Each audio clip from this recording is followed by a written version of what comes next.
Chapter 43. Vi woke in the darkness in a cold sweat.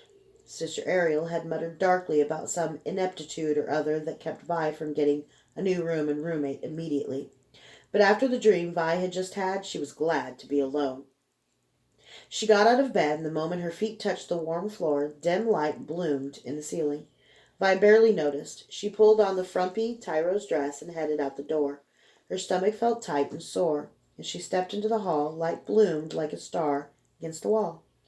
Then, as if an unseen hand were drawing in big, bold lines, the light became a star suspended in a spider web, which was draped between an elk's antlers. The beast regarded Vi tiredly, but stood to accompany her, the star illuminating her section of the hall with warm light. Vi forgot herself and touched the beast. The light remained, but all else faded. The web around the star was replaced by an old iron lantern. The elk disappeared, and in quick strokes was replaced by a bearded, fatherly woodsman. He nodded to Vi and lifted the lamp high. She touched the figure, and it faded to be replaced with a grinning dog, balancing the star on its nose. She began walking, and it walked beside her. It was amazing. This entire floor was made to be a safe place for children.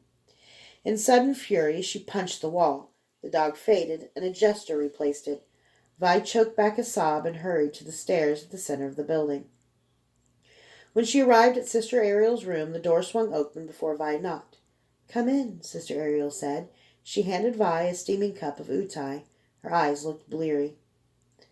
Vi was speechless. She stepped inside and took the cup in her left hand. "Sit," Sister Ariel said. Her room wasn't large, and most of it was covered in piles of books and scrolls, but there were 2 chairs. Vi sat. "Pay attention and hold still," Sister Ariel said. She took Vi's swollen right hand and tissed. "Savaltus." Pain shot through Vi's hand, then passed, and her bruises faded. "You have an unfortunate habit of hitting things that are harder than your fist. The next time you recalcitrance envisces itself into self-mutilation, I won't heal it." Vi had no idea what the words meant, but she got the gist. "I want you to make it stop," Vi said. "Excuse me?"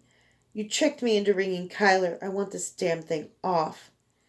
Sister Ariel cocked her head to one side, dog-like. Her eyes gleamed. "Had a lucid dream, did you?" "Fuck! Stop using words I don't understand!" Something smacked Vi's butt so hard she screamed. "The tongue is a flame, child," Sister Ariel said, her eyes cold.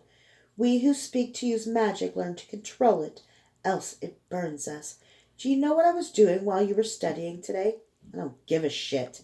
Sister Ariel shook her head. "I have no moral qualm about your cursing. You fecal-mouthed cretin. When a guttershite curses, the world can't even hear it, Vi. When a Maja curses, the world trembles. So I've come up with some punishments. I expect that you will exhaust them before I exhaust your defiance. But we're committed now. Your defiance makes only the path longer. Sotraka expoda dazi." Though she'd briefly seen the aura of magic surround Sister Ariel, Vi felt nothing. "What have you done?" she asked, eyes narrowing. "That, my dear, is half the fun. With each new punishment you get to guess. Now you can come because you had a particularly vivid dream. Did you not?" Vi stared into the bottom of her cup. Why was she suddenly squeamish to talk about sex? "It was him. He came to my bed. It was real." "And?" Vi looked up. "What do you mean, and? You dreamed of bedding a man? So what? Are you afraid you'll get pregnant?" Vi's eyes locked back on the utai. "We didn't, actually, you know." "Then why are you here?" "Is it because of the earrings?" "Your dream?" "Definitely. They allow husbands and wives who can't be together to still communicate. Or conjugate. Only a few, even of the oldest rings, could do that, by the way. As I recall, not a few sisters wasted decades studying it to find a way to pass messages instantly over great distances. It never worked. I can't recall why, but after the third Alitarian Accord banning magi from marrying talented men, no one studied it." "So what I dreamed, Kyler dreamed?" Vi paled. Sister Ariel looked at her quizzically. "That's what I said, isn't it?" It made Vi feel stupid all over again. So it frightened you? Not exactly, Vi admitted. Sometimes talking with you is like trying to master the Vigorian weave. Ah, fuck this, Vi said. Suddenly her mouth seemed to be on fire. She jumped to her feet, but Sister Ariel spoke and something hit the back of her knees, and she fell into her chair. What the fuck was... Her mouth filled with fire again, and seeing the not quite suppressed smirk on Sister Ariel's face, Vi understood.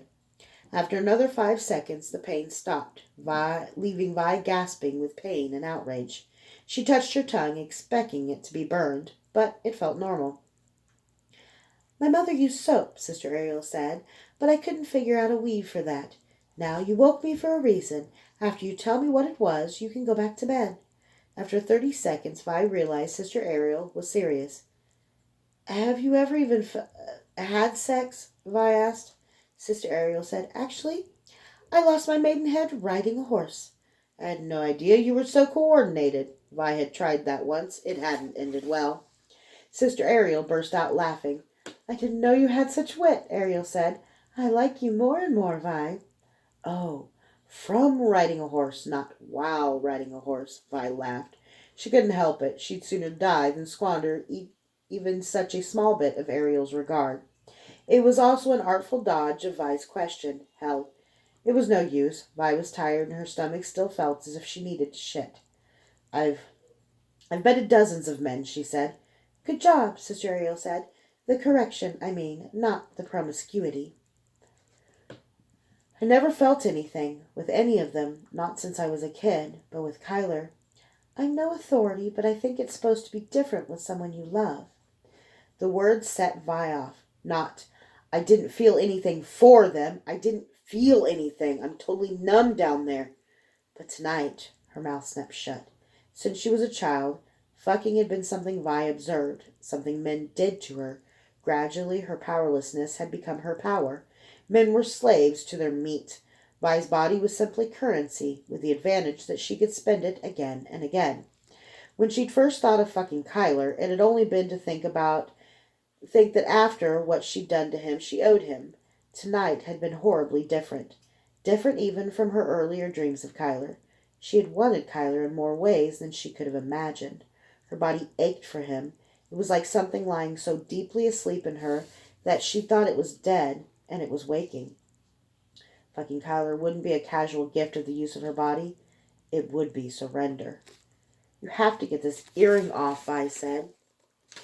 She was shaking, cold sweat beading on her forehead. Please, before I go see Elaine. She's still here, isn't she? I am sorry, child.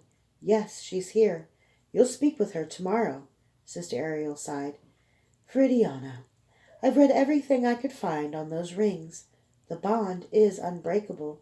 It seemed like a good idea when they made them, I suppose. First they were used to bond a magus and a maga, who knew what they were getting into.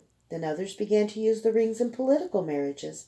Kings and queens alike began to demand that the ringsmiths exaggerate the compulsion properties toward one side or the other, like yours are exaggerated to give you control.